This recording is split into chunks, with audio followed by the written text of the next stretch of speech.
She's a sporting great. It's Gabby Logan.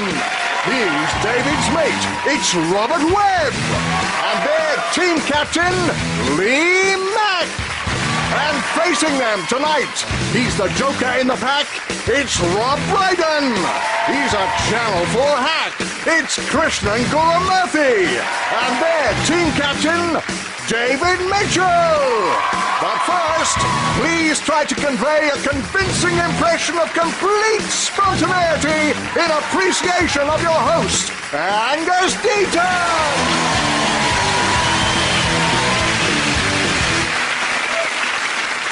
Good evening and welcome to Would I Lie to You? A question to which the answer is, of course I would. This is the BBC.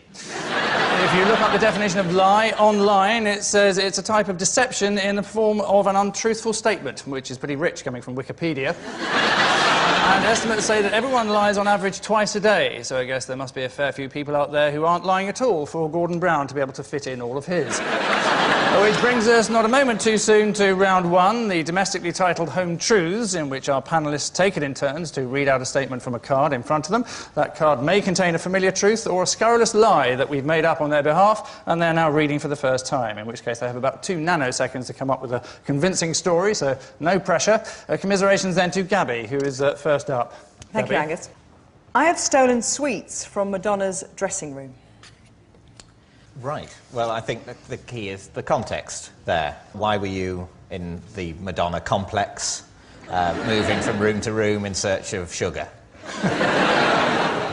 It was actually her dressing room at a concert venue. Could you be specific, or were you taken there blindfolded?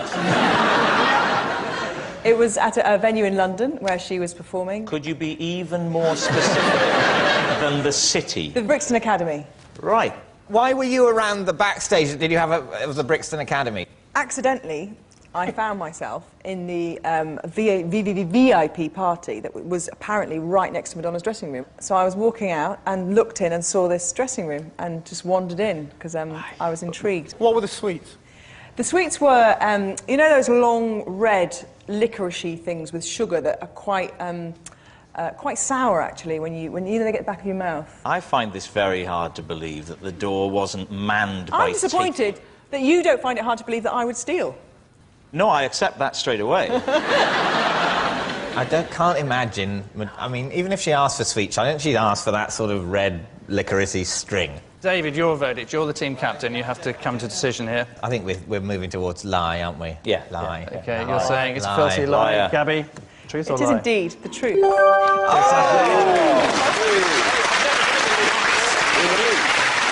It is true, Gabby did steal sweets from Madonna's dressing room. Seems only fair. Madonna helped herself to a child from Malawi.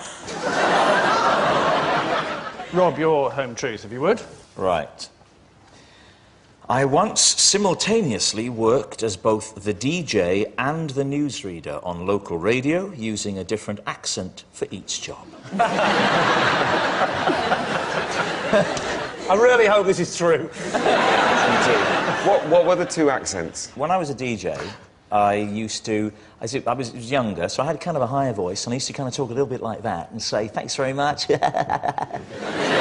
The newsreader, I would talk a bit more like that. So that's not the accent, that's just the tone. That's the tone, yeah, the pitch. Well, if you'd let me finish. I had a slightly Welsh tone to the newsreader, because I am Welsh, and I would sort of give it more of a sort of Anthony Hopkins, sort of, in other news coming in at the moment, there's been a horrific pile-up on the M4 motorway, ambulances are on their way there right now. I would just do it more slowly, give it a slight more Welsh lilt. Did you ever have any banter between yourselves? No, I never did, no. What was the station again? BBC Radio Wales. Was this a time of great cutbacks at BBC Radio Wales? Why couldn't they It's always a time of great cutbacks at Radio Wales. They couldn't afford a newsreader. Are they very expensive, Krishnan? Newsreaders? I mean... I love the idea of Krishnan doing that on television as well, just getting a wig on and running over to the weather. The first time it happened was sort of accident. It was when the newsreader didn't come in. It was a very early show. It was the 6:30 in the morning to 7:30. And the newsreader, one time, when there was snow, didn't come, and they said, will you read the news? And I did it for a laugh, did it in a different voice after the jingle, which is not what they were saying, and then just kind of stuck with it. Did you read the sport? No, there was a sports guy called David Cartwright. Interesting they didn't give him the news job. We've already established, Gabby, that you are little better than a thief. So, for you to sit there taking the moral high ground when I stepped in to save a colleague who'd got stuck and couldn't make it in, frankly, is a bit rich. And I expect more support from a team captain than I'm getting at the moment. I'm getting nothing from this fellow who's sitting here reading my thoughts, going, I wonder what he's thinking right now. I can't imagine. Where are you, big fella? Because frankly, David, now would be a good time to join in. I know it's harder and harder to get impressions on the television, but this isn't the place. I'm totally behind you. I would just like to publicly say how plausible I think everything that you've said is. It's exactly what I'd have done in your position. You know. So, Lee, you're going to have to come to a decision of some sort. I thought that was an assured performance, and I wish it were true, but I don't think it's true because that would be silly. Yes. What do you think, Gabby? I think it's a lie. Robert, you I think it's a lie. OK, we think that's a lie. They're saying a lie. They are saying it's a lie, so fact, the truth, please. It's a lie. It is a lie, well done. Well deduced. It is a lie. Rob did not simultaneously work as the DJ and the newsreader on local radio. To be a local radio DJ, you have to have enthusiasm, poise and the belief in your heart of hearts that Slough actually matters. Next up, it's Robert's turn to astonish us. My nickname at school was Mr. Custard. David, your initial response. Why were you called Mr. Custard? Can I just check? You two didn't go to school together, did you? No, that's not quite carry that on. sick. But it happened because of this. Because I was very sick once on some custard because I was at school. On some custard? On some custard. Right. Well, the custard made me sick, but there was some custard left, so I suppose, yes, David, I was sick on some custard. You were sick custard on custard? Yes, exactly. Right. Custard he mixed... sees custard, he sicks custard on it. That was the thing. That was the Mr. system. Custard. That was He'll the system. Custardise any custard. How old were you? I was 9-ish. Oh. Yeah. Right. How long did it stick? How long did it stick? Yes, the nickname. Oh. It was relatively every easy. person in this room thought you meant the custard. Everybody. For a couple of years, and then I changed school, luckily. So, and then I cleverly didn't tell the new people. I sort of feel that people say children can be very cruel. Mm. And actually, wouldn't they focus more on the whole pukey, vomity element rather than the call you Mr. Sick or Mr. Puke, Mr. But if he was as charming at school as he is now, then I think they would focus on the custard. That's why I'm now coming around to believing his story. I'm both moved and delighted. I'm kind of with you on that it's not quite cruel enough as a nickname. So therefore, you're thinking... therefore, I'm thinking lie. I would go with that. I'll go with the consensus and say lie. OK, team captain is saying it's a lie, so, Robert, time to confess. It's a lie. It is a lie, well done. Very close, very close. And so we descend lead balloon-like into round 2, the Ring of Truth, where I read out some extraordinary celebrity facts, and the panellists' mission, should they choose to accept it, is to establish the truth or otherwise of that fact. Lee's team have these words of wisdom to enjoy. Some games magnificent, some other not so good, and you know, omelets, eggs. You haven't got any eggs at the moment. No eggs, no omelets, and depends of the quality of the eggs. In the supermarket, you have eggs class 1, class 2, class 3, and some are more expensive than others, and some give you better omelets. So when the class 1 eggs, you know, are in Waitrose and you cannot go there, you have a problem.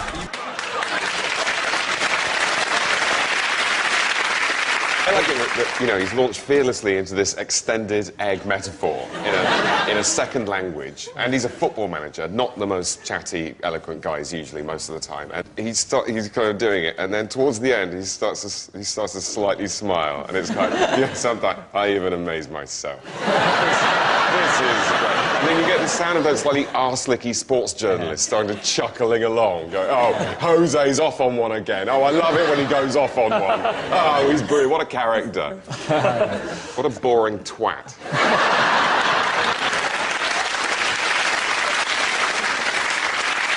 OK, here is the related fact, then. Jose Mourinho is about to release his own range of air fresheners. The tagline for the advert is that Jose's filling your home with the sweet smell of success. And the fragrances include something called Scent Off and the Special One. Sent Off, they've obviously put a lot of effort into the pun there. Yes. And the second one, they've just said Special One. The third one's probably stinks like a Norwegian forest. Let's go for a pint. Beckham has his own fragrance, and Sven had his own pasta sauce. Body fragrance, isn't it, for Beckham? Yeah, Alex Ferguson drinks toilet duck. Possible. Anything's possible in this game. So, Lee, any idea? Oh, you're the football expert on this particular panel, so what do you think? What do you think, Gabby? Yeah, I don't think it's true. I just think it's too random. I mean, air fresheners. No. OK, so that's a They're lie. saying it's not true, and it is, in fact, a lie. Whee! Right, well done. Yes, Jose Mourinho is not about to release his own range of air freshener. He was thinking about it, but Roman Abramovich had just bought the world's supply of air. Jose introduced a club dietitian and nutritionist at Chelsea, although Ashley Cole still likes to get stuck into a half-time orange, or Cheryl Tweedy, as she's known. And now for David's team, with a question about this somewhat surprising agony aunt, with the emphasis very much on agony. If you've got no ambition and you don't want to do anything, you might as well just go and lay in a ditch.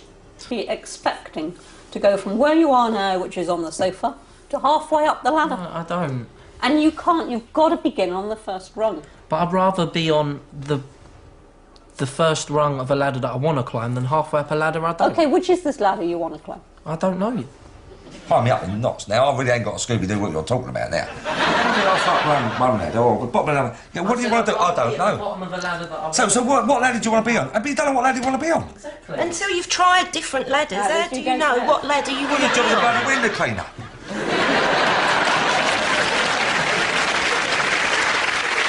The slight flaw in that programme is the message that if you work really hard, you can end up like an insane woman with lopsided tits and a crash helmet hairdo. Here is your related fact. Anne Widdecombe relaxes by listening to an LP of lion and tiger noises from the jungle. Is that true, David's team? Well, I mean, definitely the possibility exists. I would sort of like to say, in defence of Anne Widdecombe, that the thing that's bad about her is all of her horrible views, not the fact that she's ugly. You know, is that the best thing we can say about this woman who's sort of voted against gay rights and horribly wanted to get into power and make us do horrible things? This evil person. And the only thing we can find to say about her is she doesn't look great. You know, it is a bit like insulting Hitler because you don't like his moustache length, isn't it? Right. Or his hairdo. Or his hairdo, exactly. Which David didn't want to mention the hairdo.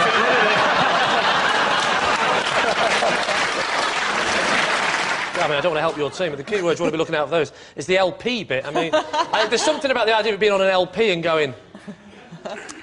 She would have a gramophone. I think that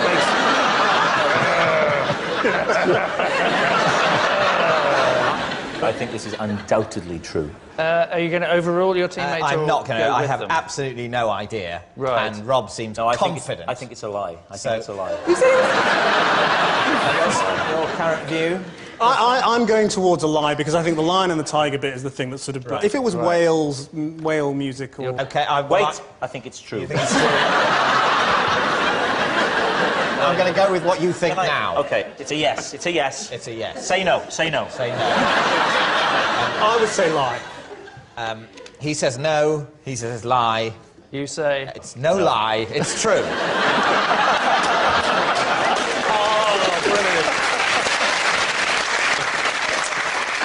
Which is the right answer?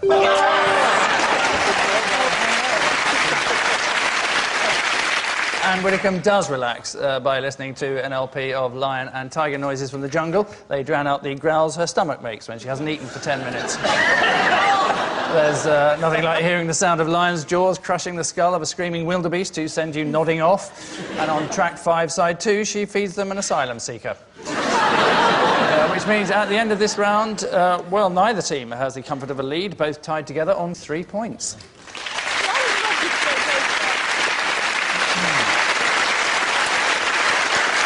Our next round is the inadequately titled This Is My. Lee's team will each claim to have a connection with tonight's mystery guest, but only one of them will be telling the truth. It's then up to David's team to spot the saint amongst the sinners. So please welcome this week's special guest person, Viva.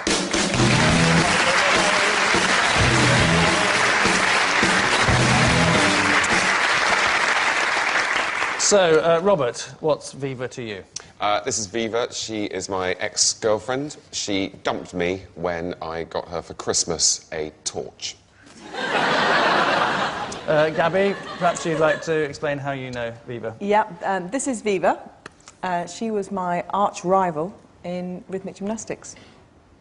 And finally, Lee, your relationship with Viva. This is Viva. She tried to teach me to swim when I was 30, but it didn't work. So there you are. A former partner to Robert, a rival gymnast to Gabby, or Lee's unsuccessful swimming coach. Who do you want to start with? What are rhythmic gymnastics? Rhythmic gymnasts use ribbons, hoops, balls, clubs, ropes. So not proper gymnastics, then? It's a form of gymnastics which has its own beauty. And at what level did you compete? We competed at international level. And you're still friends with her now? Yeah, we know each other, yeah. When did you last see her? Oh, a few months ago. Where? Just around the corner. Where? Just... What, in the street? Where? Just in Where? In London. Where? At a gym? Where? Sorry, I got this. Where in London? Where in London did you see her? I saw her in a restaurant in West London. Which restaurant? She's lying. Next.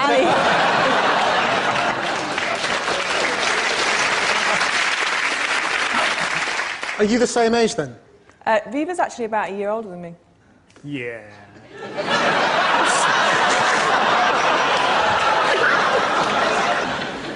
And if you're friends with her, you would know when she's due, because... Is she pregnant? Because I didn't like to say. I thought you just let yourself go. So you can't swim, Lee? Well, I couldn't swim when I was 30. I mean, how old are you now?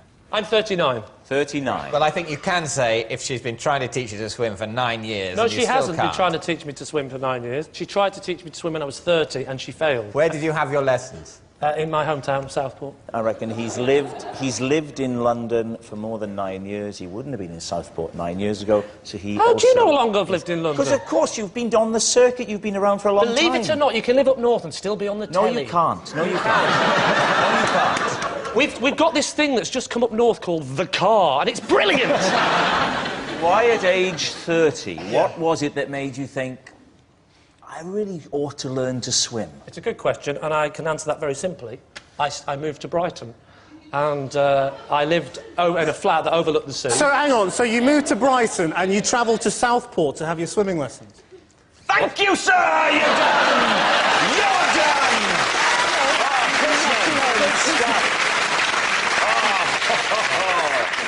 You should be on the bill. Now, when you're finished, can I continue the story? Yeah, yes. I don't think there's any point. At the age of 30, I moved to Brighton, and I looked at the sea, and I thought, oh my God, I'm terrified of the water. I'm moving back to Southport. Why don't you join Gabby in Liar's Corner? Rob, when did you go out with... This was in 1991, in between my school and university. What kind of torch was it? Quite a cheap one. We met at Gateway Supermarket, which was my after-school job. She was putting out a display of cheap plastic torches, and you thought, I thought it would be a funny joke to give her that for Christmas, and it didn't go down as well as I'd hoped. And who dumped who? Viva dumped me. It was partly to do with the torch. Also, it might be something to do with the fact that I didn't go up to her 18th birthday party because I hated all her friends. Why did you hate all her friends? They were boorish and irritating.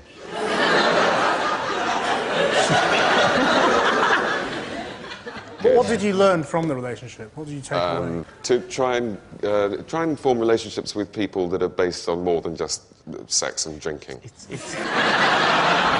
You say you learnt that message in 1991? Well, I tried to. The differ. OK.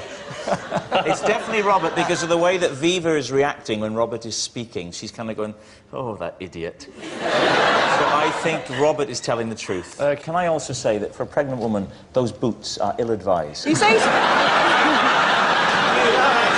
Back support, my love. You're making problems but she was for a later gymnast, you see, so she's got very good core strength. Gabby, she's a swimming teacher. I think you'll find actually that she's not pregnant, it's a buoyancy aid.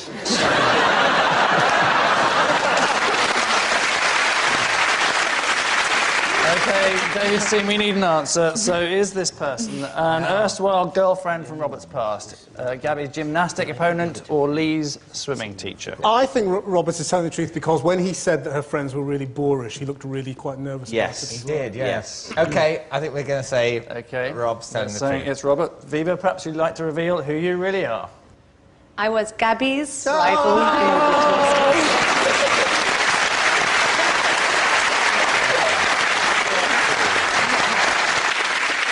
So, ladies and gentlemen, congratulations to Viva, and thank you very much indeed.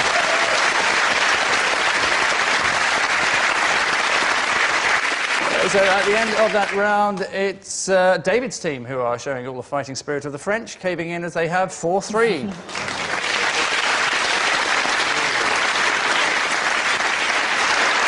And so we come now happily to our final round, more disturbing insights from our panellists who yet again have no idea what's written on the card they're about to read. Beginning with David. I believe disaster will occur if I don't adhere to my special alarm clock system. What is this alarm clock system? Well, the system is that I have 2 alarm clocks, one that plugs in and one on my phone, and I set them both at the same time because historically I used to be quite a deep sleeper and it was difficult to wake up. One will usually go off first, even though they're for the same time because the clocks are independent, and I have to turn the other one off before it goes. What kind of disasters do you imagine will occur? Well, I imagine I might die, basically. I imagine I might discover I've got a terminal disease, or I imagine whatever thing I'm most worried about. Are you following this? I'm totally confused. You've got 2 alarm clocks. Yeah, one of them is plugged in, one of them's on your phone, and the explanation for why do you do this is because I think I might get a terminal illness. Is there a big bit that I've missed out? Yes, there is. All the words I said in between those parts of the story. That's what you've missed out. Right. Yeah. So, Lee, do you think there's any truth in this? I think we have to rely on Robert's knowledge of David for this. I think it's true. Yeah, you do? Yes. I've spent many years watching David try to leave the house without unlocking and locking and unlocking and locking the door 7 or 8 times, and so I believe he would have a system for waking up. You are team captain. Definitely true, definitely true. OK, we'll go with true. You're saying it's true. OK, David, reveal all. It is, in fact, true.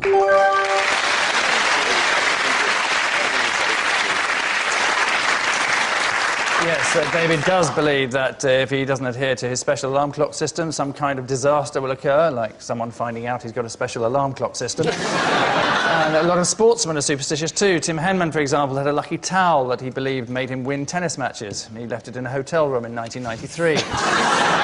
Next, Krishnan. I check for monsters before I go to bed because I'm afraid of the dark. How can that possibly be true? You read the news.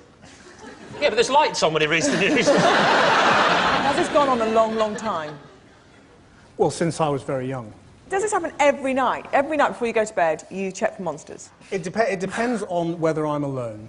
It's probably slightly embarrassing if you're not alone to check for monsters. Possibly. I'm a journalist. I travel. I'm on my own quite a lot. So talk us roughly through. You're in a hotel somewhere away from your wife. It's dark. That much we can picture. I'm in a hotel room. I'm on my own, as I generally would be in a hotel room, and I would check in the wardrobe, in the ensuite bathroom, right? Because you never know what's in the shower. Yeah, I think you'd be pretty sure it's a pubic hair on the wall. The hotels I stay at, anyway, it's a certainty. Lee, what are you veering towards? Are we saying not true? I really don't think Unanimous? it's true. Lie. Yeah, unanimous, it's a lie. OK, they're saying it's a lie. Krishnan, tell us the truth. It's 100% true. It is absolutely true.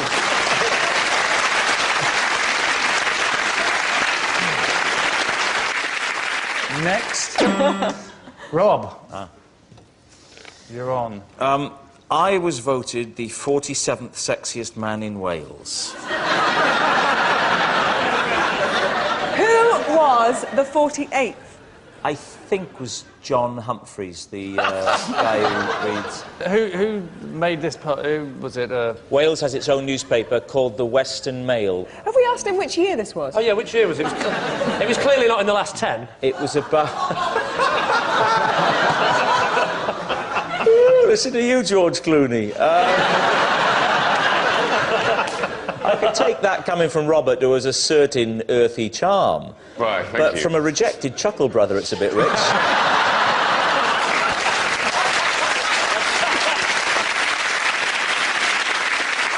So, are you team captain? What are you saying? OK, we think that's a lie. Yeah. OK, they're saying it's a lie. Is it the truth or a lie? It's true. It's absolutely true.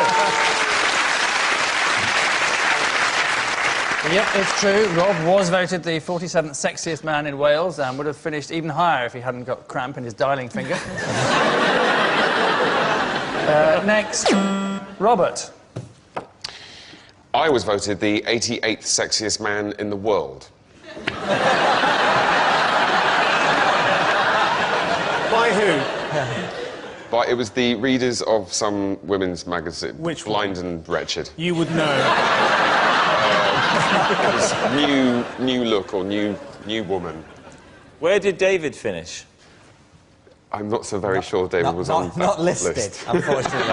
Generally, Robert is considered the better looking one of your outfit. But if it were me, can I say this, not in a gay way, but I think that you are easier on the eye than him. I think there's something very pleasing, and you may notice I've been looking at you a lot. Not in a gay way, but I just think he looks lovely. I feel a bit weird about this. But, you know, thanks. Rob, Anyway, if we could drag you back to the poll. I think it's... I think it's true. Robert, the answer? It is true. It is true.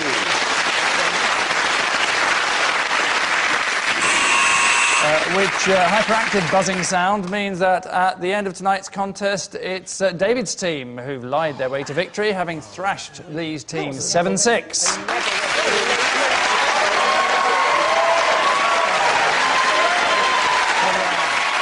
So, cheers and applause to our winners, jeers and derision to our losers. And we leave you with the thought that, according to Winston Churchill, a lie gets halfway around the world before the truth has a chance to get its pants on, which suggests that while lies may travel faster, truth has been having a lot more fun. Good night. Join me tonight for my last show of the series, where my guests will be disco soul legend Shaka Khan, style guru Got One, Hollywood star Steve Carell, and we have great music from the mighty Primal Scream. That's Friday night with Jonathan Ross after the news at 10:35. Classic comedy in the Rook Restaurant, a gem from the two Ronnies sketchbook, next on BBC One.